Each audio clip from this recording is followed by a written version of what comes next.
ప్రభుత్వ పథకాలను సమర్థవంతంగా అమలు చేస్తూ తెలంగాణ రాష్ట్రాన్ని దేశంలో నెంబర్ 1 గా నిలబెట్టడానికి కృషి చేస్తున్న ప్రభుత్వ ఉద్యోగుల సమస్యలను పరిష్కరించాలని ఉద్యోగ సంఘాల నాయకులు డిమాండ్ చేశారు. తెలంగాణ ప్రభుత్వ ఉద్యోగుల జాయింట్ యాక్షన్ కమిటీ పిలుపు మేరకు పెద్దపల్లి కలెక్టరేట్ ఎదుట ఉద్యోగులు మహాధర్నా నిర్వహించారు. పీఆర్సీ అమలు, సిపిఎస్ రద్దు, పెండింగ్ లో 6 డిఏల విడుదల, ఉద్యోగుల ఆరోగ్య పథకం క్రమబద్ధీకరణతో పాటు ఇతర సమస్యలను పరిష్కరించాలని డిమాండ్ చేశారు. కాంగ్రెస్ ప్రభుత్వం అధికారంలోకి వచ్చిన తర్వాత ఉద్యోగులకు ఇచ్చిన హామీలను నెరవేర్చడంలో విఫలమైందని జిల్లా ఉద్యోగ సంఘాల జేఏసీ చైర్మన్ బొంకూరి శంకర్ విమర్శించారు.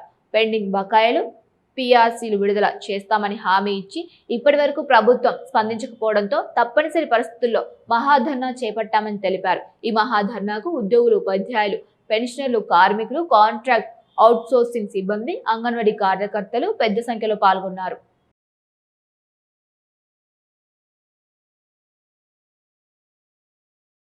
ఈ రోజు మీరు చేస్తున్నటువంటి డిమాండ్స్ అన్ని కూడా న్యాయమైన డిమాండ్లు. మరి ఎందుకంటే నేను 25 సంవత్సరాలుగా స్థానిక సంస్థల ప్రజాప్రతినిధిగా మీలాగానే ఒక ఉద్యోగిలాగా మరి ఈ శాఖలలో పనిచేసినటువంటి, రోజు చూస్తున్నటువంటి వ్యక్తిగా మీ బాధలన్నీ కూడా వ్యక్తిగతంగా కూడా తెలిసిన వ్యక్తిని.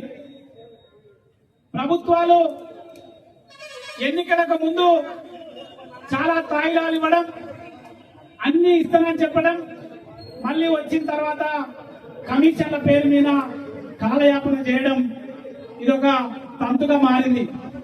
నేను బాధపడేది, వ్యక్తిగతంగా బాధపడేది ఒకటే. పెద్దపల్లి జిల్లాలో చెలో కలెక్టరేట్ పెద్దపల్లి జిల్లా అని చెప్పేసి కార్యక్రమం ఏర్పాటు చేయడం జరిగింది. దీనికి మరి టీజీజేఏసీలో 206 సంఘాలు ఉన్నాయి. 206 సంఘాల ప్రతినిధులందరికీ కూడా పేరు పేరున ప్రత్యేకమైనటువంటి ధన్యవాదాలు, కృతజ్ఞతలు. ముఖ్యంగా 5 ప్రధానమైనటువంటి అంశాల మీద మనం ఈ యొక్క ధర్నా కార్యక్రమం ఏర్పాటు చేస్తూ ఉన్నాం.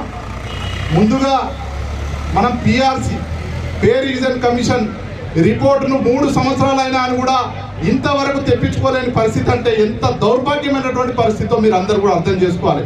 ఇవాళ ఉద్యోగులందరూ చాలని